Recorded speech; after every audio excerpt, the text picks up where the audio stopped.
Hello everyone, I am Soham Gupta back with a powerful video in the continuation of my previous video based on the chess and games. I am feeling very positive and energetic today. I am feeling very excited today as the topic we are going to learn is one of my favorites, and I am sure that it will become your favorite as well if you pay close attention and understand it properly.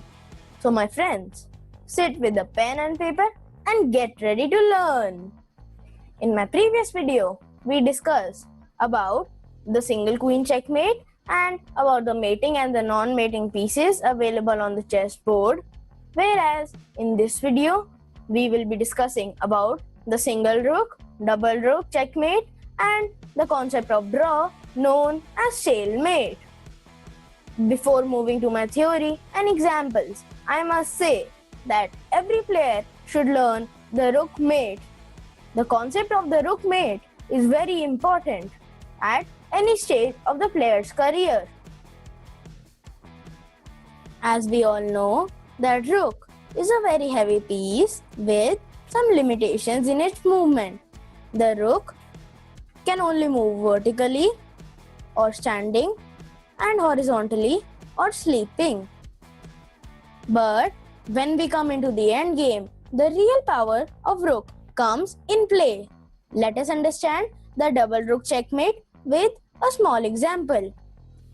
The white king is on e1 and both of the white rooks are on the first rank with on a1 and h1 square, whereas the black king is on e5 square. As we all know, that rook expresses its power on files and ranks. We will achieve the double rook mate by dragging the black king onto the last rank or on the last file. Let us see how can we do that. The first move will be to cut off the king rank by rank. We will play rook a4 and as the king cannot go back, in this case the king has the only option to go on d5 square. Then we give rook h5 check. King goes a rank forward on king d6. Then rook a6 check is given. As the king cannot go back, only move forward, king d7. Rook h7 check. King d8. Pause the video and try to find out how can white achieve a simple mate in one checkmate. Here, white rook on a6 will go to the a8 square to achieve a simple double rook checkmate. I hope that you all found this double rook checkmate very easy. Yeah, it is a fact that the double rook checkmate is the simplest theoretical part for beginners of chess. Next, let's go to the other track, or let's advance towards the single rook checkmate. Let me be frank that this single rook checkmate is a bit difficult than the double rook checkmate, but if you pay close attention, you can easily understand it. So let us take a random position again. White king on e1, white rook on h1 and the black king on e5. For this check, always remember one thing, that you must never give the check to the black king. Always tie it up towards the corner square. I repeat, you must never give the check to the black king or the opponent king. Always try tying up to the end square. So that my viewers can easily understand the concept of this single rook checkmate, I have divided it into a few basic rules. Rule number 1 says that always try to bring your king, or the white king in this case, towards the black king. Remember, keeping in mind, never try to give the check to the black king or the opponent king. In this case, as it is white to play, we will play king d2. Then black will play king d5. king e3, king e5.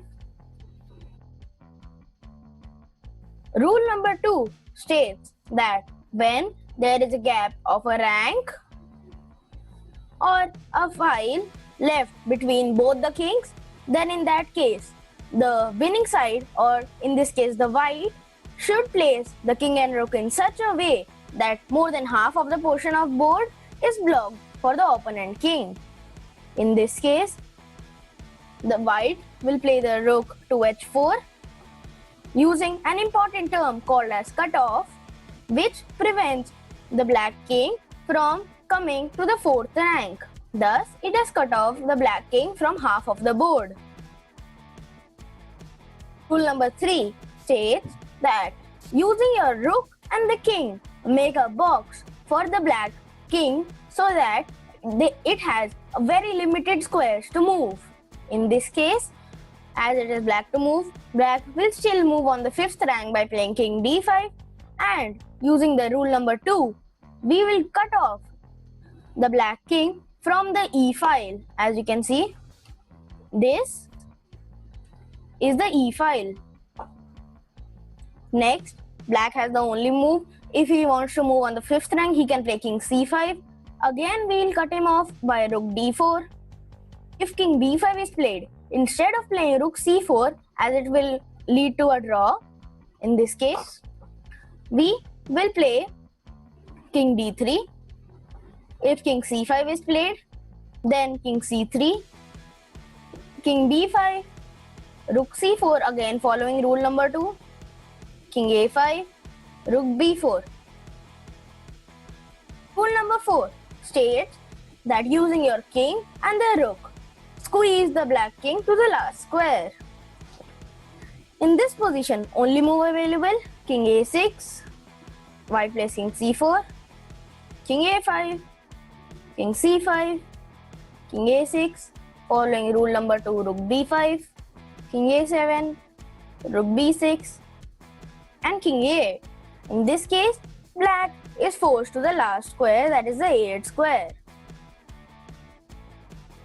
After reaching to the last square, always imagine a triangle which will lead to you a checkmate. Let us understand how will the triangle work here. In this case, we can play king c6, then king a7 is played, king c7, king a8. In this case, black only has the move to repeat king a7 and king a8. Thus, our opportunity to play rook b1 is here. King a7 is played. Pause the video and try to find out how can white achieve a simple mate in one or checkmate in just one move. In this position, rook a1 check will be given, which leads to a simple checkmate. This was the end of the simple rook checkmate. It's my personal suggestion to pause the video and try it by your own. This concept of the rook checkmate demands really a lot of practice. I hope you all are clear with the double rook and the single rook mate. Before concluding my today's video, I want you to learn about today's last topic and a special kind of draw known as the stalemate. Most of the beginners get confused in this topic. They have heard about the term stalemate, but exactly don't know what is a stalemate. What is stalemate? That is a question to ask. The answer is when we reach a position in the game where a player has no legal move to play and his king is not in check. I repeat, when we reach such a position in a game where a player has no legal move and his king is not also in check, such a position is said to be a stalemate and the game is drawn. Such positions are favorable to the losing side, but a big disappointment for the side who was winning. Dear friends, frankly speaking, it hurts a lot when you are in a winning position and you just get defocused and stalemate of the game happens. So mark my words, go through this topic very seriously and it may help you in many ways. Let us go through an example quickly for better understanding. I hope you remember in my previous video when I was discussing about the single queen checkmate. This position, in this position there is an option of stalemate. Let me just show. In this position, black will play the king to b8, queen b7, following the rule of the knight square as you remember in the previous video, and king a8 is played. Now in this position, some of the beginners still follow the L square, which leads to queen c7, and thus, as the stalemate says, when the player has no legal move to play, as black cannot go to a7, neither to b7 nor to c7, all are guarded by the queen, and neither the black king is in check. So what is this position called? This position is called a stalemate. And now, as you see, the opponent king is not in check, and also the player has no move to play. Such positions are declared as stalemate. So, as I mentioned earlier, we were in the winning position, but just due to lack of knowledge, we lost the game and thus made a big disappointment for us. Dear friends, today we have seen the three most important basic topics of the chess and games: the single rook mate, double rook mate, and the stalemates.